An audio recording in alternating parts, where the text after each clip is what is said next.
So Huawei leapt into the monitor game earlier in 2021 with the excellent 34-inch Mateview GT, but if that's a little bit too much monitor for you, well, maybe try this 27-inch alternative instead, aptly named the Huawei Mateview GT 27. This costs about 350 quid, so about the same price as rivals with similar specs. We're talking 2K res, 165Hz refresh, and that 1500R curvature. Although a shop around and you'll most definitely find similar monitors at a cheaper price, perhaps without that splendid curvature. Anyway, I've been testing out the Huawei Mateview GT 27 for about a week now, so here's my in-depth review, and for more of the latest and greatest tech, please do poke, subscribe and ding that notifications bell. Cheers!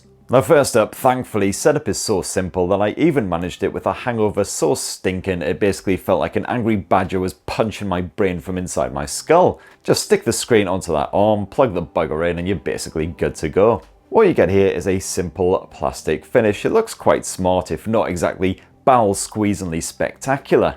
The good thing with this smaller 27-inch model compared with its bigger brother is you don't need a desk the size of a planet in order to accommodate it. It is fully adjustable as well, so you can raise or lower the panel on its post a good few inches, and you can tilt it from -5 to 20 degrees, which isn't much, but it's enough to find the perfect viewing angle. And the monitor is also fully wall mountable if that's your bag.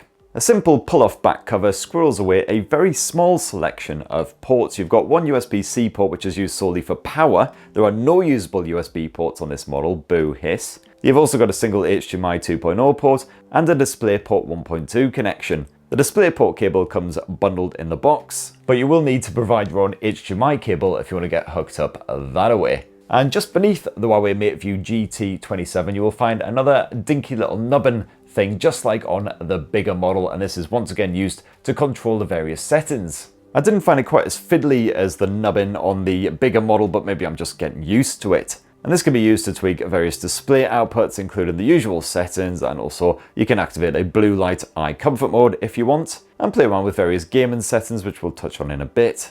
As for the actual screen itself, well, that is a 27-inch curved LCD panel, once again with splendidly skinny bezels surrounding it, just like its bigger brother.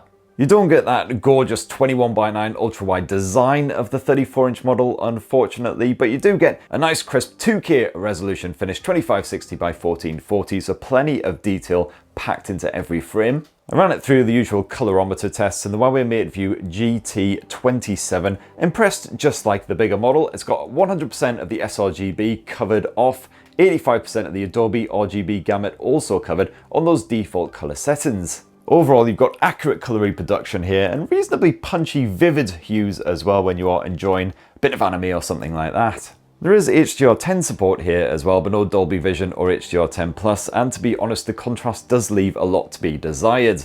Those blacks ain't exactly super black, but the Mateview GT 27 is still good enough for quite dark games like Doom, Back 4 Blood, and so on. And I recorded a peak brightness of just under 375 nits here on the Mateview GT 27 as well. I found it absolutely fine for gaming in a fairly ambient environment. Even when I boosted the studio lights right up, I could still see what I was doing in quite murky fare again, like Back 4 Blood. If you go into those display settings and jump into the game assistant mode, you'll find a dark field control option in there, which can brighten up darker scenes if you are struggling, but thankfully I didn't have to rely on this at all. And yes, you once again get that crosshair feature from the original Huawei Mateview GT if your aim is a bit crap. Now you do also have full adaptive sync compatibility here on the Huawei Mateview GT 27. It supports a variable refresh rate to prevent screen tearing via AMD FreeSync and NVIDIA G-Sync as well, but weirdly this must be turned on manually by pushing that little nubbin away from yourself for around 10 seconds or so. Now this little detail was weirdly buried away in the reviewer's guide that Huawei sent over to me, and there's no explicit mention of it in the features guide, but it's most definitely there.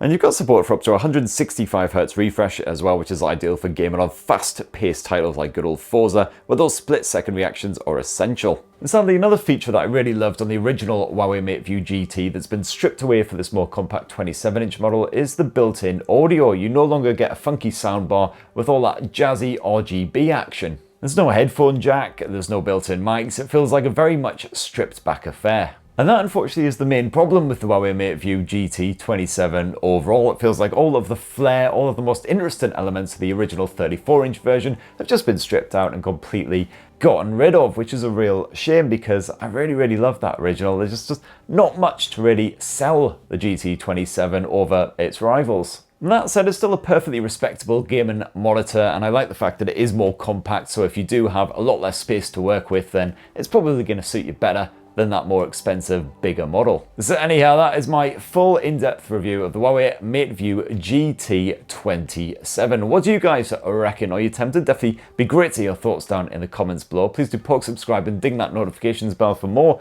on the latest and greatest tech, and have yourselves a bloody wonderful rest of the week. Cheers everyone, love you!